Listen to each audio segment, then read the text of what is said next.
9 ans de gérance, 9 ans de souffrance, 9 ans de catastrophe, 9 ans de galère. Le social n'existe même pas. Le chômage, bah ça c'est à volo. Les privatisations sauvages. Il y a des chômeurs partout. Le pays, économiquement, zéro. Sur le plan politique, zéro. Plan diplomatique. Aujourd'hui, le Niger a fermé sa frontière. Non? Le port de Cotonou, allez au port. Le PIB a chuté dangereusement. Ça, ils le reconnaissent. Aujourd'hui, au nom du désert de compétences, on est allé chercher des expatriés, la peau blanche, pour diriger les secteurs clés de notre économie. Le port, SBE, SONEB, l'ANIP qui est l'antichambre du Bénin. La France n'a jamais accepté qu'un étranger dirige là où on donne les actes de naissance. Vous avez retiré les droits de grève aux travailleurs. En son temps, il y avait des grèves perlées. SAICOR, Gaston Azoua, Lokossou dénonçaient Yaye Boni. Et pourtant, Yaye Boni était sur le droit chemin. Aujourd'hui, que constatons-nous? L'agriculture aussi, ça ne va pas. On a empêché les paysans d'aller vendre leur soja, leurs graines de cajou à l'extérieur. Alors que à la conférence nationale, nous avions opté pour le libéralisme économique. Je le vois. Non seulement il n'a pas fait 5 ans, il paie 45 jours dessus. Par un parlement partial monocolore, frauduleux. Parlement du sang, on a dû tuer. On a dû tuer avant d'arriver à là. On a tué des Béninois avant d'arriver à là. Alors on n'a fait aucun travail. Talon fait vous savez ce que Talon fait? Il fait de la brillantine pour manipuler ceux qui sont sortis, ceux qui n'ont pas encore été sevrés de la villageoiserie. C'est-à-dire ceux qui n'ont rien vu, à qui on met asphaltage pour dire on peut tuer pour solder. Est-ce qu'on peut solder les tueries par l'asphaltage? Vous savez ce qu'on appelle asphaltage? C'est de bitume sur des routes déjà tracées depuis Manga. C'est ça qu'il fait? Talon ne fait rien. Talon vous bluffe. Il fait rien, il fait zéro. Donc vous n'avez rien noté de positif Talon est nul. Il est nul sur toute la ligne. Jusqu'à aujourd'hui et jusqu'à demain, il sera nul sur toute la ligne. Les services dématérialisés, avoir son casier judiciaire en ligne. Avec ça, on peut solder ça par les morts. On peut solder ça par la dictature. C'était pas là la question, c'est est-ce qu'il n'y a pas eu un point positif Est-ce que si lui n'était pas là, quelqu'un d'autre ne pourrait pas faire ça? C'est la question. Ce que tout le monde peut faire, lorsque quelqu'un fait, on ne l'applaudit pas. Mais personne ne l'a fait avant lui. Qui? Ne répétez plus jamais ça. De 60 à... Je vous retourne à 58. Je vous retourne à 58. Nous avons vu les services dématérialisés. L'informatique était venue en 1960. Vous qui parlez de ça là, c'est-à-dire, ne sortez, vous parlez à quelqu'un qui sait débusquer les pièges d'un discours. L'informatique est venue en quelle année? En 1960? Non. Pourquoi vous voulez que l'informatique qui n'existe pas en 1960, que Maga fasse ça? Vous parlez de 60, je vous remonte à 58. Vous savez comment Cotonou était en 58? Vous savez en combien d'années Maga a fait tout ça? Maga a tiré à bout portant sur quelle population? Écoutez, vous voulez comparer Patrice Talon à Maga? C'est dangereux. Il n'y a pas combien de mesures. Maga a posé le plan directeur cadastre de développement du pays, urbanisme et tout et tout. Vous savez où était Cotonou avant? Où se situait Cotonou avant? Vous savez pourquoi on parle de Saint-Jean-Gbagoudo? Mais on peut dire ça aux enfants qui sont nés maintenant sous WhatsApp. Mais vous n'êtes pas nés sous WhatsApp, vous ne pouvez pas dire ça. Dématérialisation. Et c'est ça qu'il fait? Non. Vous ne pouvez pas dire quelque chose qui n'existe pas à un temps donné, que Maga invente pour faire. Mais Internet n'a pas commencé en 2016 non plus. Internet a commencé en quelle année, madame? Vulgarisation, madame. Monsieur le Président, mais la corruption a reculé, non? La corruption a reculé avec la Il y a un criette. déplacement des corrupteurs. C'est-à-dire? Il y a un déplacement, un transfert de la corruption et des corrupteurs. Lorsqu'on fera l'audit général de l'État, vous verrez ce qu'on appelle corruption et ce qui n'est pas corruption. Ils se sont Votre confrère dit que la corruption n'existe pas. Mais je lui dis... Reculé. A reculé. Mais je lui dis non. Je lui dis non. Parce que la corruption est multiforme. Le délit d'initié est une corruption. L'opacité couvre une corruption. L'exclusion couvre une corruption. Qu'est-ce qui est opaque? Qu'est-ce qu'il y a opaque dans la gestion? Du régime de la rupture ou bien du nouveau départ. Tout est transparent selon vous? Puisque nous constatons qu'on juge les gens régulièrement à la criette. Qui juge qui? Qui juge qui? Qui on juge? Nous sommes dans un régime de séparation. Je vais vous donner un exemple. On juge les gens dans ce pays. On a jugé tous ceux qui pèsent des actes de corruption et de faux. On les a jugés tous. On a réouvert tous les dossiers. Quel dossier on n'a pas ouvert, par exemple, et qui vous choque?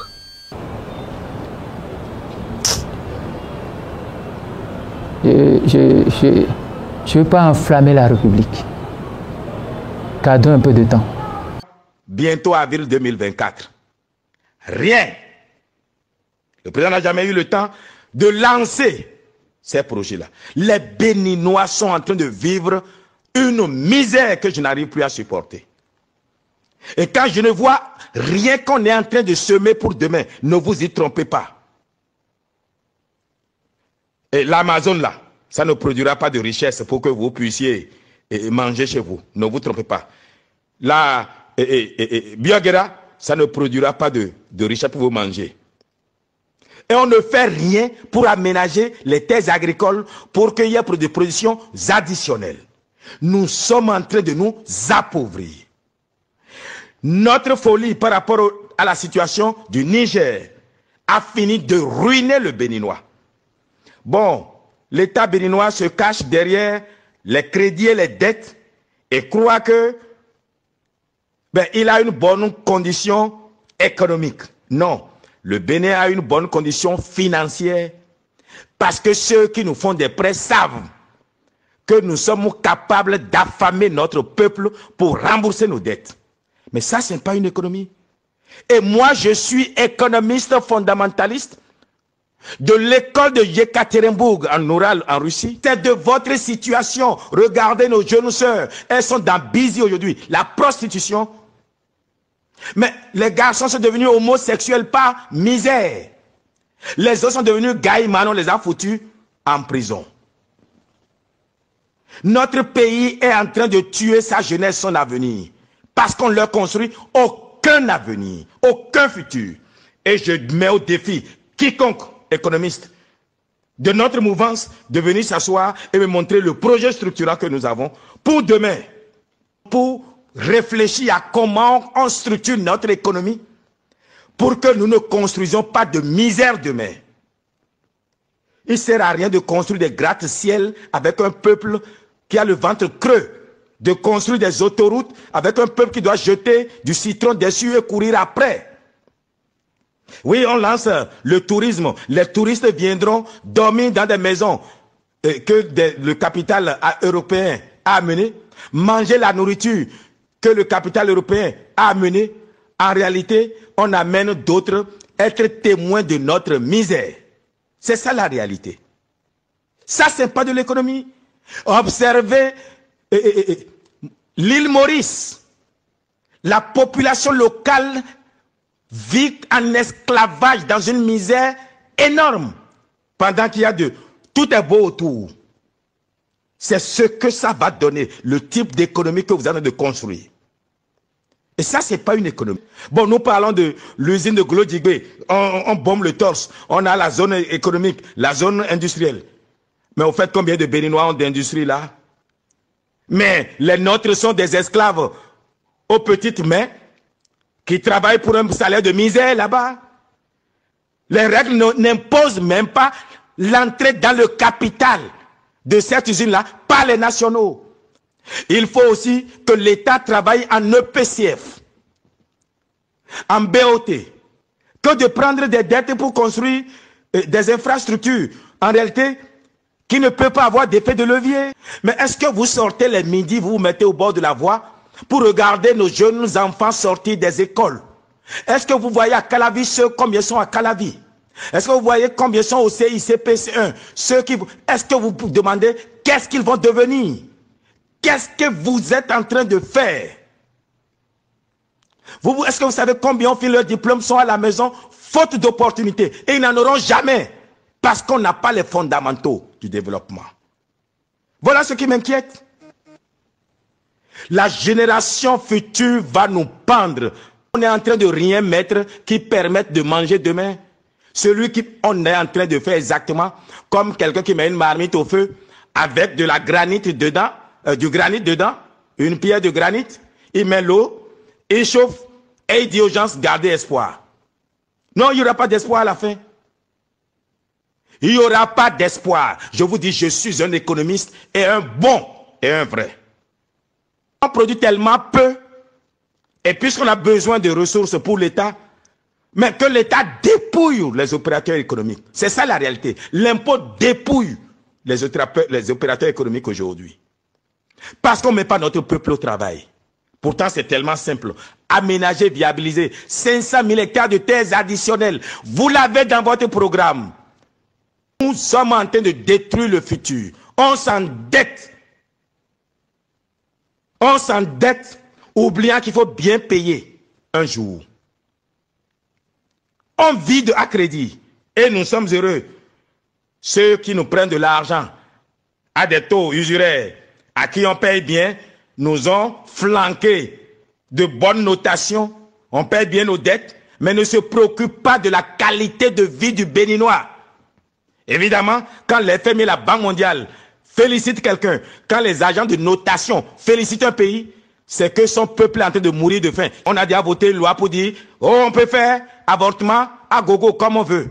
L'éducation est l'assurance vie de toute la nation et la constitution de notre pays. De même que la loi portant orientation de l'éducation nationale en République du Bénin l'ont martelé si fort en disant que l'éducation est la première priorité de l'État.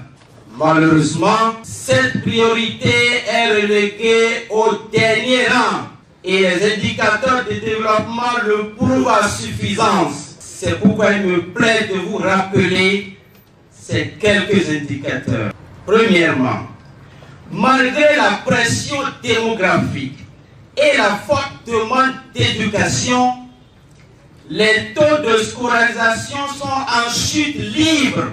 Quand vous prenez le document appelé TDS, tableau de bord social, qui retrace tous les indicateurs de développement de l'État, version 2020, publié en novembre 2021, qui est un document de l'État et qui fait le point des indicateurs du premier quinquennat de la rupture. Dans ce document, vous allez voir à la page 9 que le taux de scolarisation brute au primaire est passé de 124,8% à 107,8%, soit une chute de plus de 17%. Taux de scolarisation. Au niveau du secondaire, premier cycle, le taux de scolarisation brute est passé de 69,6% à 49,46%, plus de 20% de chute. Et ensuite, au secondaire, second cycle, ce taux est passé de 37,2% à 25,2%, plus de 12% de chute. Si on va à l'université, il y a un service des statistiques qui donne chaque année le nombre d'étudiants. Je prends le cas de l'université d'Abomey-Calavi.